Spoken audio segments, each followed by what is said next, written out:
ദേശീയ തലത്തിൽ നിന്ന് വരുന്ന വലിയൊരു വാർത്തയാണ്. ജമ്മു കാശ്മീരിൽ 10 ഇടങ്ങളിൽ NIA റെയ്ഡ്.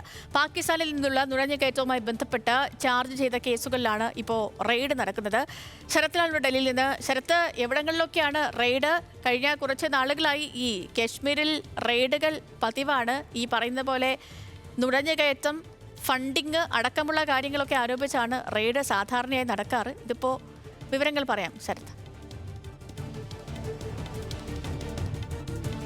ഇന്ന് കാശ്മീരിലെ വളരെ പ്രധാനപ്പെട്ട ഒരു നുഴഞ്ഞുകയറ്റ ശ്രമങ്ങളുമായി ബന്ധപ്പെട്ടിട്ടുള്ള റെയ്ഡാണ് NIA നടത്തിയിരിക്കുന്നത്.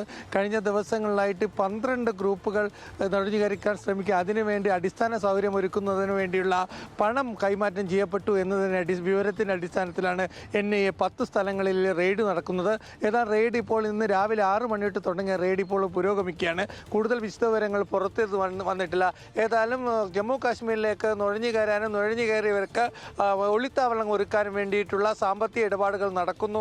ഇതിൻ്റെ അടിസ്ഥാനത്തിലുള്ള ഒരു റെയ്ഡ് നേരത്തെ തന്നെ ഇത് സംബന്ധിച്ച് ഡൽഹിയിൽ നടത്തിയിരുന്നു. അതിൽ നിന്ന് ലഭിച്ച വിവരങ്ങൾ അനുസരിച്ചാണ് NIA ജമ്മു കാശ്മീരിലെ ബാരമുള്ള, അതേപോലെ തന്നെ ശ്രീനഗർ, അതേപോലെ തന്നെ ജമ്മുവിലും റെയ്ഡ് നടക്കുന്നത്. ഇത് സംബന്ധിച്ച 150ഓളം NIA ഉദ്യോഗസ്ഥരും CRPF അംഗങ്ങളും ഈ റെയ്ഡിൽ പങ്കെടുക്കുന്നുണ്ട് എന്നാണ് നമുക്ക് ലഭിക്കുന്ന വിവരം. ജമ്മു കാശ്മീർ ഈ അടുത്ത കാലത്തുണ്ടായ ഏറ്റവും വലിയ ഒരു സന്നാഹങ്ങളുടെ റെയ്ഡാണ് ഇപ്പോൾ നടക്കുന്നത്.